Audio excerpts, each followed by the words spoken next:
in our learning, and maybe just in the structure of our human brains, for survival and for other reasons, we learn to exclude. And that's appropriate. That has its place. It's a great power to learn to exclude. To learn to exclude poison from medicine. To learn to exclude what is good and what is bad. But what this invitation is to invite inclusion into your experience. Not because it's better than exclusion. Not even so that it take the place of exclusion. But because we have been so trained, even maybe especially spiritually trained, to exclude, the vastness of inclusion has been overlooked. And so that even the most profound truth gets used by the mind as a way of excluding. I was speaking with a friend yesterday who's a spiritual teacher, and she's also a psychotherapist, and she says she deals with many people who have come from Advaita teachers who live in such a realm called transcendence that they exclude the human and the emotional and wonder why they're still suffering. And then they say, but who's suffering? And they return right back to the realm of the pseudo-transcendence. Because the actual transcendence includes everything, excludes nothing. And it is in that actual inclusion of everything and nothing that the unspeakable revelation of truth is recognized as who one is. So since what I say to people has been called Advaita Vedanta, even though I don't call it that, and I have never called it that, when I have read about myself in certain publications, I've noticed that I'm classified as an Advaita Vedantist. I want you to know I'm not, although I don't exclude it. Advaita Vedanta is profound and exquisite and true. Absolutely true. In the realms of the absolute, in the realms of totality, in the realm of totality, absolutely true. But the moment one identifies oneself as an Advaitist or an Advaita Vedantist, then one is not something else. And that's not true. Then the old mental game of classifying, which relies on exclusion, comes into play.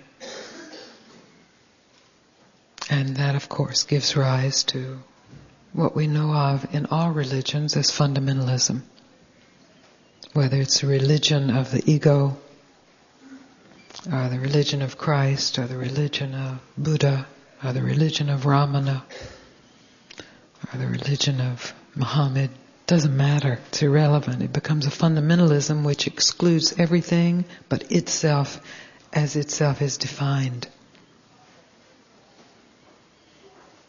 And that begins where you are, in the seat you are sitting in. That begins with the religion, the fundamentalism of yourself as separate from anything else. As yourself as separate from anything born, anything that dies, or that which is unborn and undying. All of it.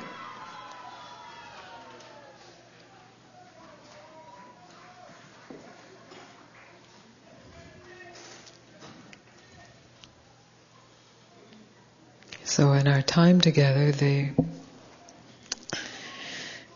daunting task which perhaps exquisitely is doomed to failure, is to speak what cannot be spoken, has not been spoken.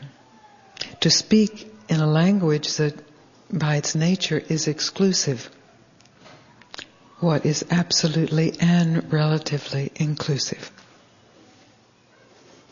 To include you, even the meanness of you, in the truth of the totality of the no-thingness of you. The absolute truth never ever being separate from the relative. And if for just an instant there is a release into that, then you are both yourself and everything else. You are both not yourself and beyond anything else. Then we can really use these old words, the all, the everything, the nothing, and they have the meaning that comes from direct experience rather than some abstraction of learning. The result from that cannot be charted. The look of that cannot be imagined.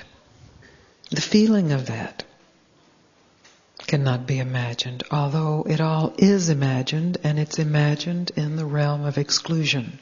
Well, it wouldn't look like that, it wouldn't feel like that, it wouldn't feel like this. It would feel more like I felt when I felt that. And that's the trap. That trap opens in a moment of the willingness to include everything and more. Nothing and more and less.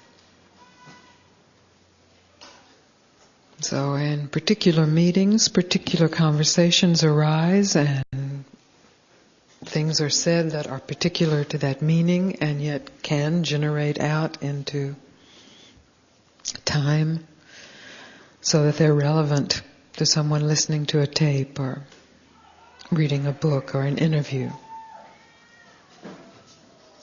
But it's always important to recognize that if what you are reading or seeing or hearing in this moment or any other moment is taking you to the path of further exclusion, then it is not what I'm speaking about.